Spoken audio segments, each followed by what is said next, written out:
Rais wa Marekani Donald Trump anatarajiwa kukutana na Rais wa Colombia Gustavo Petro leo asubuhi kwa saa za Marekani katika ikulu ya White House jijini Washington DC.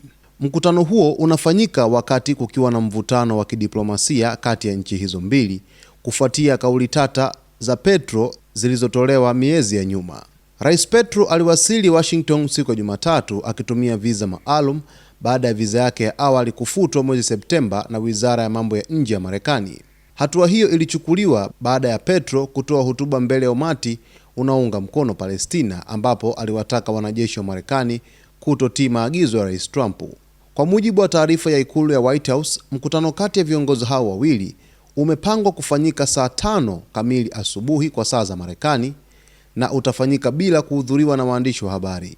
Rais Trump alisema kuwa anatazamia kufanya mkutano mzuri na kiongozi huyo wa Colombia. Baada ya mkutano huo, Rais Trump atashiriki katika tukio la kusaini nyaraka rasmi saa 8 kamili mchana kwa saa za Marekani.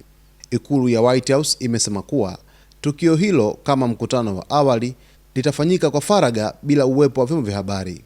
Mkutano huu unatarajiwa kuwa muhimu katika kurekebisha mahusiano ya kidiplomasia kati ya Marekani na Colombia, pamoja na kujadili masuala ya usalama, siasa za kimataifa na ushirikiano wa kikanda.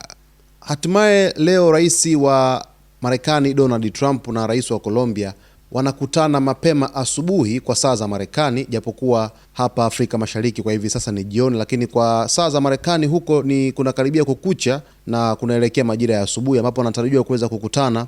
Na cha kushangaza zaidi katika mkutano huu ni mkutano wa faragha, ni mkutano wa siri ambao hata waandishi wa habari hawaruhusiwi kuingia katika ofisi ya mkutano ambao unakwenda kufanyika. Lakini vile vile saa 8 kamili mchana kwa saa za huko Marekani watasaini mkataba au nyaraka maalum za mkataba ambazo pia zitasainiwa kwa faragha kubwa, huku waandishi wa habari pia wakiwa hawaruhusiwi kuweza kushuhudia kile ambacho kinaendelea katika matukio hayo. Sasa inaibua hofu na wasiwasi kidogo kutokana na majibizano baina ya viongozi hawa wa mataifa mawili kati ya Marekani pamoja na Colombia baada ya tu kukamatwa kwa Rais Nicolas Maduro. Baadaye Trump alimuonya kwamba rais wa Colombia naye ndiye ambaye anafuata kukamatwa kufuatia kulaani vikali kitendo cha Marekani cha kumteka aliyekuwa rais wa Venezuela Nicolas Maduro.